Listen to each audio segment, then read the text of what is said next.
Hi నమస్తే అండి, నేను Satyani. Welcome back to Sri Satya recipes.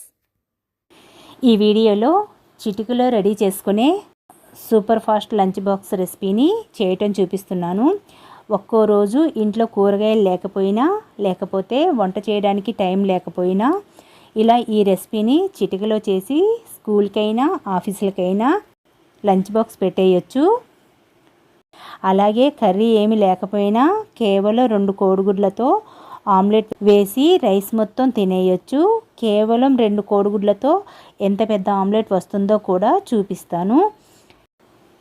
So ఈ వీడియో మీకు నచ్చిందంటే లైక్ చేయడం మర్చిపోకండి. మీ ఫ్రెండ్స్కి రిలేటివ్స్కి షేర్ చేయండి. మన ఛానల్ని కొత్తగా చూస్తున్న వారైతే సబ్స్క్రైబ్ చేసుకోండి. లేట్ చేయకుండా వీడియోలోకి వెళ్ళిపోదాము. ముందుగా ఎగ్ రైస్ని ప్రిపేర్ చేద్దాము. స్టవ్ పై పాన్లో 3 టేబుల్ స్పూన్స్ వరకు ఆయిల్ వేసి ఆయిల్ బాగా హీట్ అయిన తర్వాత 2 ఎగ్స్తో చేస్తున్నాను. గుడ్లను కొట్టి ఇందులో వేసుకోవాలి.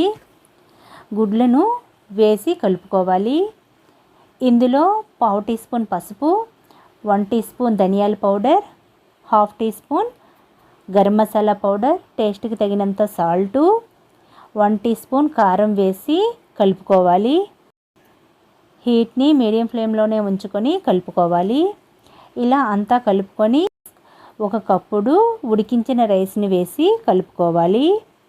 అన్ని స్పైసెస్ రైస్కి పట్టేలా కలుపుకోవాలి.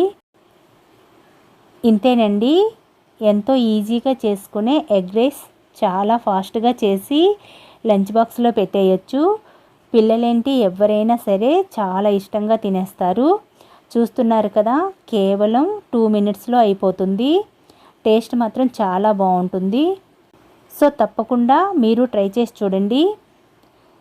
సో ఇప్పుడు ఎగ్ ఆమ్లెట్ని చేయడం చూద్దాము.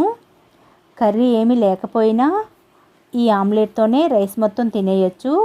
రసం పెట్టుకొని ఈ ఆమ్లెట్ వేసుకున్నామంటే కడుపు నిండా అన్నం తినేయచ్చు.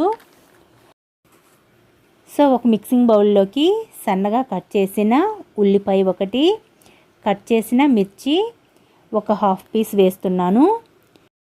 చిన్న ముక్క క్యారెట్ని కూడా తురిమి వేస్తున్నాను. క్యారెట్ వేసుకోకపోయినా పర్వాలేదు. బౌల్లోకి వీటిని వేసి 1/2 టీ స్పూన్ పసుపు, 1/2 teaspoon salt, 1 teaspoon కారం వేసి ఇవన్నీ బాగా కలవడానికి 2 టేబుల్ స్పూన్స్ వరకు వాటర్ వేసుకోవాలి. ఇలా వాటర్ వేసి కలపడం వలన కారం, ఉప్పు అన్నీ కూడా బాగా కలుస్తాయి. మనకి ఆమ్లెట్ కూడా చాలా ప్లఫ్గా వస్తుంది. ఒకసారి అంతా బాగా కలుపుకోవాలి. ఇంకొక స్పూన్ వరకు వాటర్ వేసి కలుపుకోవాలి. 2 గుడ్లతో ఆమ్లెట్ వేస్తున్నాను. ఎగ్స్ని కొట్టి ఇందులో వేసుకొని బాగా బీట్ చేయాలి. ఇలా కలిపి పక్కన పెట్టి స్టవ్ పై పాన్లో 3 టేబుల్ స్పూన్స్ వరకు ఆయిల్ వేసుకోవాలి. ఆమ్లెట్కి కాస్త ఆయిల్ ఎక్కువగానే ఉండాలి. ఆయిల్ బాగా హీట్ అవనివ్వాలి. బాగా హీట్ అయిన తర్వాత ఆమ్లెట్ని వేసి మూత పెట్టి హీట్ని మీడియం ఫ్లేమ్లోనే పెట్టుకొని 2 మినిట్స్ వదిలేయాలి. ఇలా అయిన తర్వాత రెండో వైపు తిప్పుకోవాలి. చూస్తున్నారు కదా, ఇలా 2 స్పూన్స్ వాటర్ కలిపి చేస్తే ఆమ్లెట్ పెద్దగా ప్లఫ్గా వస్తుంది. ఇలా 1 ఎగ్ వేసి చేసినా సరే పెద్దగా ప్లఫ్గా వస్తుంది. రెండో వైపు కూడా అయిపోయిన తర్వాత సర్వ్ చేసేసుకోవడమే.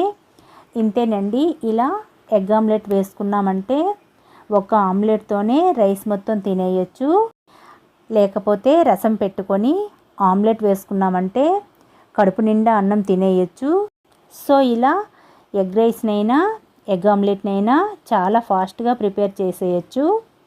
సో ఈ వీడియో మీకు నచ్చిందంటే లైక్ చేయడం మర్చిపోకండి. మీ ఫ్రెండ్స్కి రిలేటివ్స్కి షేర్ చేయండి. మన ఛానల్ని కొత్తగా చూస్తున్న వారైతే సబ్స్క్రైబ్ చేసుకోండి. Thanks for watching Shri Satya recipes.